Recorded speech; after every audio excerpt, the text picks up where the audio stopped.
Hi everyone, good evening, good afternoon, good morning, whatever the time is, wherever you are watching me. Thank you so much for clicking on my video. Now I come I have to speak a little Hausa to say hello to you and tell you welcome to my channel in Hausa language. If this is your first time of clicking on a video and seeing my face, my name is Ajala and I'm the one who runs this channel. I run it like a monarchy, but very soon I'm going to democratize it. I'm going to be asking you what you would like to see on the channel. That's going to be the next video, but you are welcome to the channel. And today I want to talk about what is happening in the Middle East and how I believe it should affect us and how it affects us as Africans. As you all know, Israel and Gaza have been at war with each other. They've been at each other's throats even before I was born, and I suspect before my parents were born. And that region, as far back as recorded history, that region has been in turmoil. That tiny piece of land. So therefore, for the past 1 week, we've been inundated with all sorts of videos on the internet on Israel and Gaza. Who is right? Who is not right? Who is committing genocide? Who is not committing genocide? And all that. So everybody has taken sides, including us Africans.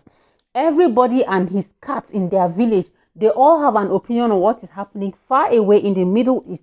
And I understand it's a very touchy subject because Africans are highly religious people. Before I continue, I'd like to say thank you very much to the Lagos state government. Imagine how things have become, to the extent that now we have to thank the government of Nigeria for doing things that they normally should do. They airlifted Nigerian citizens who were in Israel for the pilgrimage within a matter of hours. I think the same day that the crisis broke out was the same day that Nigerians were lifted out of Israel and brought back to Nigeria. That is a first, and we really appreciate it.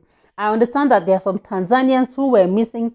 I hope that the Tanzanian government finds them. Thank you very much to Governor Sanwo-Olu for doing something that fantastic. Because typically in Nigeria, before the government would do something like that, reference what happened in Sudan, they have to be blackmailed and threatened, and there even has to be a movement, hashtag government must do this, government must do that. But for once, so we thank God for that.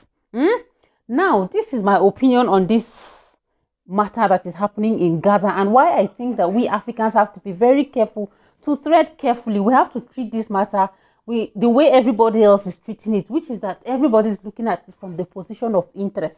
How exactly is this going to affect me, whether good or bad? Nobody is looking at it from the religious lens or mostly from the religious lens, as much as Africans are doing so.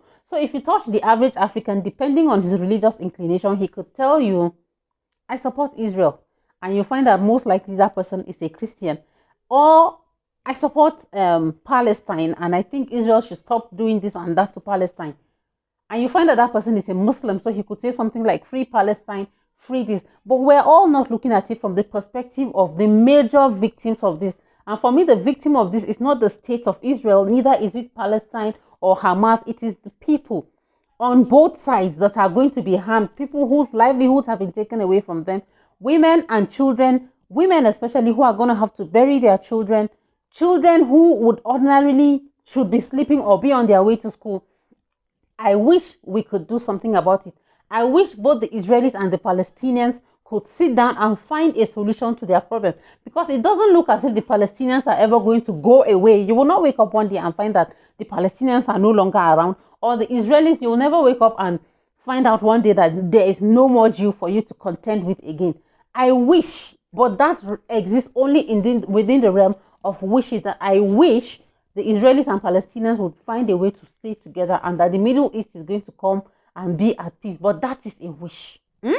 I recognize my incompetence and my inability to do anything. I do not sit on any UN council. Benjamin Netanyahu or whoever is the head of Hamas does not have my ears. He's not going to listen to me. So therefore, the one that concerns me is Africans who are taking sides and are willing to do anything within their power to see that, yeah, we free Palestine. Look, in Nigeria, we're beginning to have protests of people coming out to say they want to protest in support of Palestine. Thankfully, those who are in support of Israel would only voice it on social media, but they've never come outside to support. When you know the state of your country, Nigeria is at the moment at a very volatile stage. It's very small thing that will just ignite it. We're like walking on eggshells. Why can't you for once put your country first? Because these people who want to protest all over Nigeria, people who are always going on and on about how we must do this, we must do that, in previous times when conflict broke out between those two countries, sometimes if we are not careful and if it is not handled well, that thing can degenerate into a problem in far away Nigeria because of the Muslim population who handle this matter solely from the perspective of emotions. It's our religion, it's our religion. Meanwhile, these Palestinians have never lifted their finger to say pim on account of you. Fulani herdsmen, Boko Haram, you just name it. There is nothing that Nigeria has gone through where for once we ever received any help or a word of solidarity from the Arabs or from the Palestinian government, whether from Hamas or the PLO. But I don't understand why people want to sit down here and do something that has the potential to destabilize their own countries on account of people who probably don't even know that you exist. And for those of you who are in East Africa, it's the same thing. For your information, as at 1948, after this Balfour Declaration, do you know the place that they were thinking was the place they were going to make a homeland for the Jews? It was going to be East Africa. So they were going to carve out territories in present-day Rwanda, Kenya, and Uganda to give to the Jews so that they could live.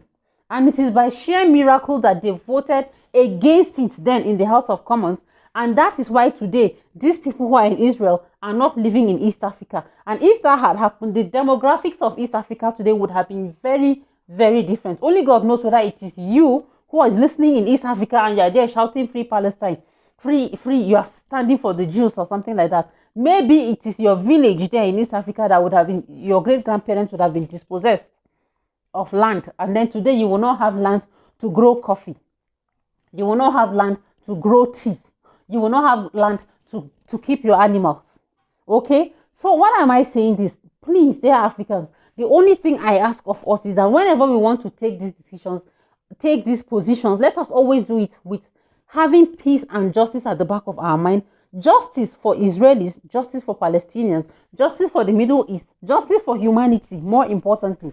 Because on both sides, people are losing people. And always put yourself first. Put your own interest first. Do you think today, if sub-Saharan Africa was in turmoil, the Arabs are going to destabilize their country or the Israelis are going to destabilize their country because they want to show solidarity to you? Of course not. Everybody sees Africa as somewhere that they can pillage. So they will only be looking at how you can fight yourselves enough, fight yourself some more, so that they can see which particular resource they will come and dig up from under the ground there. They don't care about you. They don't care about us. So we have to learn to care about ourselves. All you need to do in order to know how the Arabs are going to handle you is to see what they do to people who are trying to migrate just because they are searching for a better life.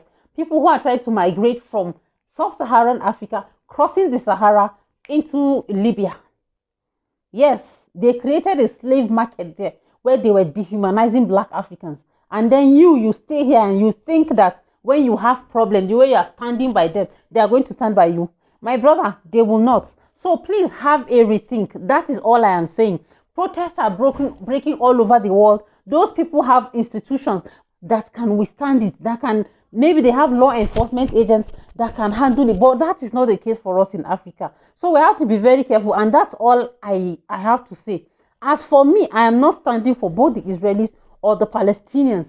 If at all I will stand for anybody, I'll probably stand for Israel, and it doesn't have anything to do with religion or anything like that. I'm only going to stand for them because of the fact that in the 1960s, Golda Meir, who is their former prime minister, is somebody I admire a lot. And there was a time she offered to do a sort of technological exchange with Africa because she felt like sub-Saharan Africa and Israel will come from the same history of oppression. Therefore, it would be very good for them to share their technology with us so that we can grow. So therefore, it is on account of that that I would tell you that they are going to enjoy the favor that I have, the soft spot that I have for Golda Meir, and that is all. It doesn't have anything to do with religion. I understand your perspective when you say that that Jesus lived and grew up in Palestine. But in Palestine, let me tell you today, there are only about 700,000 Christians in Palestine, and even less so in Israel. So do not take that stand based on religion. Do not take that stand based on any other thing apart from humanity. I hope I've made some points. Thank you very much for listening to me. Tell me in the comment section, and please let us be very civil in the comment section. No fighting, okay? I beg, no name calling and no insult. Let me know in the comment section what you think. And remember that if you have not yet subscribed to my channel, this would be a very, very good time to subscribe to the channel. Like the video so that it's going to help the algorithm to grow. And I'd really, really appreciate it if you would join my channel. There's a click there for the join button, and there are 3 options you can join or even make a one-time donation. I'd really appreciate it. Thank you very much. I love you. Bye.